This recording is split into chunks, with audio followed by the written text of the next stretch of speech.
सर्वार्थमोदकं सदा विमुक्तिसाधकं कलाधरावतंसकं विलासि लोकरक्षकम्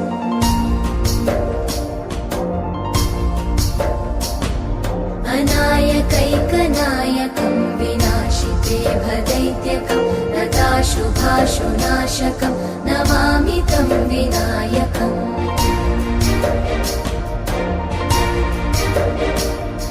न तेतरातिभीकरं नवोदितार्कभास्वरं न मत्सुरादिनिर्झरं न ताधिकापदुद्धरम्